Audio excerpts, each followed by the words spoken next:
السلام علیکم ورحمۃ اللہ وبرکاتہ۔ الحمدللہ، رجب المرجب بہت زیادہ مبارک، فضیلت، برکت، رحمت والا مہینہ ہے۔ میرے آقا صلی اللہ علیہ وسلم کے ایک فرمان سے اس کا اندازہ اگر لگایا جائے تو میرے آقا نے ارشاد فرمایا، رجب شہر اللہ، رجب اللہ کا مہینہ ہے، ور شابان شہری، اور شابان میرا مہینہ ہے۔ فرمایا وہ رمضان شہر امتی، اور رمضان میری امت کا مہینہ ہے۔ ویسے تو جو کچھ ہے سبھی رب کا ہے، للہ ملک السماوات والارض، زمین و آسمان میں جو کچھ ہے وہ رب ہی کا ہے، ہر دن اس کا ہے۔ لیکن جسے میرے آقا نے خاص کہہ کے ارشاد فرمایا کہ یہ رب کا ہے، تو اس کا مقام اور مرتبہ ہی نرالا ہو جاتا ہے۔ تو رجب وہ مبارک ہے کہ جس کو رب سے نسبت حاصل ہے، کہ میرے آقا نے اس کو رب کی طرف منسوب فرمایا کہ یہ رب کا مہینہ ہے۔ پھر اس کو میرے آقا سے نسبت بھی ہے کہ نبی پاک کو اسی مہینے میں معراج نصیب ہوئی، یہ فضیلت بھی رجب کو حاصل ہے۔ رجب دیکھیں تو امام غزالی رحمۃ اللہ تعالی علیہ نے مکاشفۃ القلوب میں ایک بات لکھی کہ رجب جو ہے یہ ترجیب سے مشتق ہے، یعنی ترجیب سے نکلا ہے، اور ترجیب کا معنی ہوتا ہے تعظیم۔ تو اس رجب کا معنی یہ ہے کہ تعظیم والا، عزت والا، حرمت والا مہینہ۔ 4 مہینوں کو حرمت والا قرار دیا قرآن کریم میں۔ تو مفسرین اکرام نے لکھا وہ 4 مہینے، ایک ذوالقعدہ، ایک ذوالحجہ، ایک محرم اور ایک رجب ہے۔ یہ 4 مہینے وہ ہیں کہ جن کو حرمت والا مہینہ قرار دیا گیا، اس میں بھی رجب مبارک موجود ہے۔ رجب کے بارے میں یہ ہے کہ رجب جو ہے اس کو کہا جاتا تھا العصب۔ العصب کہتے ہیں تیز بہاؤ کو، جو چیز تیزی سے بہہ رہی ہو اس کو کہا جاتا ہے عصب۔ اس کو عصب اس لیے کہا جاتا ہے کہ فرمایا گیا کہ اس مہینے میں بندے کی طرف جو بندہ توبہ کرنے والا ہو، اللہ کا ذکر کرنے والا ہو، اللہ کی رحمت تیزی سے برستی ہے، اس لیے اسے کہتے ہیں العصب۔ اور ایک یوں اس کو بیان کیا گیا ہے کہ اس کو العصم بھی کہا جاتا ہے۔ عصم کا معنی ہوتا ہے گونگا، بلکہ بہرا، عصم کہتے ہیں بہرے کو۔ تو اب بہرا اس کو کہا جاتا ہے۔ بہرا کیوں کہا جاتا ہے؟ اس لیے کہا جاتا ہے کہ جیسے ہی رجب شروع ہوتا تو زمانے جاہلیت میں بھی جتنے لوگ ہوتے وہ اس میں جو تلواریں ہیں، لڑائی ہے، جھگڑے ہیں، سب ترک کر دیتے اور خاموشی چھا جاتی۔ اس لیے اس کو بہرا بھی کہا جاتا ہے، یعنی کہ بالکل خاموشی والا مہینہ ہے، کہ اس میں کوئی لڑائی نہیں لڑتا، کوئی پھڈا و فساد نہیں کرتا۔ اسی طرح رجب قبولیت کا مہینہ بھی کہا جاتا ہے۔ یہاں تک کہ بعض نے لکھا ہے کہ زمانے جاہلیت میں اگر کوئی شخص ظالم ہوتا اور مظلوم پر ظلم کرتا تو وہ جو مظلوم ہوتا وہ رجب کا انتظار کرتا، جب رجب آتا تو اس مہینے میں رب سے دعا کرتا، تو وہ اس کو یہ ہوتا کہ اس مہینے میں دعائیں قبول ہوں گی۔ تو یہ قبولیت کا مہینہ بھی ہے۔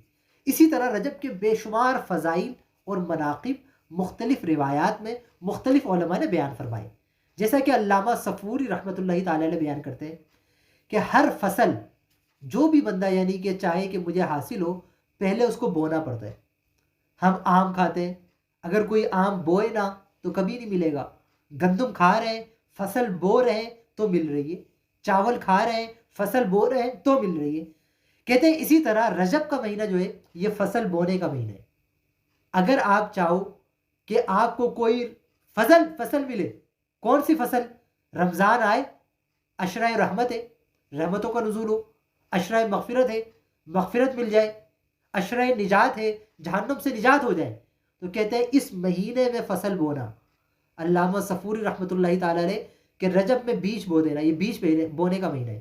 جب شعبان آئے تو فرماتے ہیں شعبان کے مہینے میں آب یاری کرنا، آنکھوں سے آنسو ہو، رب کو راضی کرنا۔ جب یہ 2 کام کر لیے، کہتے ہیں پھر جب رمضان آئے گا تو پھر تم پر رحمتوں کا نزول ہوگا، مغفرت بھی ہوگی اور عشرہ نجات میں نجات بھی ہوگی۔ لیکن تیاری رجب سے کرنی ہے۔ بعض نے اس کو یوں سمجھایا کہ رجب کا مہینہ تیز ہواؤں کا مہینہ ہے، تیز ہوائیں چل رہی ہوں، آندھی چل رہی ہوتی ہے، بندے کو ایک احتیاط ہوتی ہے کہ ہاں بھائی آندھی چل رہی ہے، اب بارش آنے والی ہے۔ آندھی کے بعد کالے کالے بادل چھا گئے، اب اور زیادہ ہو گیا کہ اب تو بارش آئے گی، پھر بارش برسنا شروع ہو گئی۔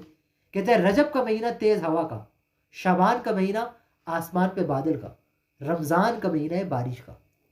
کہتے ہیں جس نے فصل ہی نہیں بوئی ہو، جس نے ہوا ہی نہیں رحمت کی چلائی ہو، تو پھر وہ یہ چاہے کہ فصل مجھے مل جائے تو ایسا نہیں ہوتا، پھر وہ محروم رہ جاتا ہے۔ تو کوشش کریں رجب کے مہینے کو ضائع نہ کریں۔ اسی طرح رجب کے مہینے میں یہ وہ مبارک مہینہ ہے کہ حضرت انس بن مالک رضی اللہ تعالیٰ عنہ سے ایک روایت ہے، حدیث پاک ہے کہ میرے آقا نے ارشاد فرمایا کہ جنت میں ایک نہر ہے، اس کا نام بھی رجب ہے، اور وہ ایسی مبارک نہر ہے کہ جو دودھ سے زیادہ سفید ہے، شہد سے زیادہ میٹھی ہے، برف سے زیادہ ٹھنڈی ہے۔ اللہ رب العالمین اپنے ان بندوں کو اس سے سیراب فرمائے گا جنہوں نے اس مہینے میں ایک روزہ بھی رکھا ہوا۔ تو اس مہینے میں روزے کی بھی بڑی فضیلت ہے، یعنی ہر نیک عمل کرنے کی کوشش کی جائے اس رجب المرجب کے مہینے میں۔ اسی طرح ایک روایت موجود ہے، میرے آقا سرکار دو عالم صلی اللہ علیہ وسلم نے ارشاد فرمایا کہ رجب کے پہلے دن کا روزہ 3 سال کے گناہوں کا کفارہ ہے، رجب کے دوسرے دن کا روزہ 2 سال کے گناہوں کا کفارہ ہے، اور رجب کے تیسرے دن کا روزہ 1 سال کے گناہوں کا کفارہ ہے۔ تو اس مہینے میں اگر پہلا، دوسرا اور تیسرا ان 3 دنوں کا کوئی روزہ رکھے تو یہ بھی بہت بڑی فضیلت کی بات ہے کہ بندہ وہ فضیلت حاصل کر لے۔ آج ہم گناہوں میں ڈٹے ہوئے، پورا سال گناہ کرتے ہیں، موقع مل رہا ہے، اس سے مراد ہوتا ہے گناہ صغیرہ، اللہ معاف فرما دیتا ہے، اور جو کبیرہ ہو ان کے لیے معافی مانگے تو اللہ وہ بھی معاف کر دیتا ہے، وہ بڑا کریم ہے۔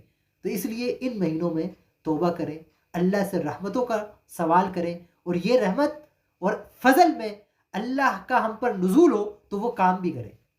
ہم کام کرتے ہیں شیطانوں والے اور دعا کرتے ہیں اللہ ہم پر رحمتوں کا نازل کرے۔ ارے جب کام کرو گے تم شیطانوں والے تو لعنتیں برستی ہیں، پھر کہاں سے تم پر رحمت آئے گی؟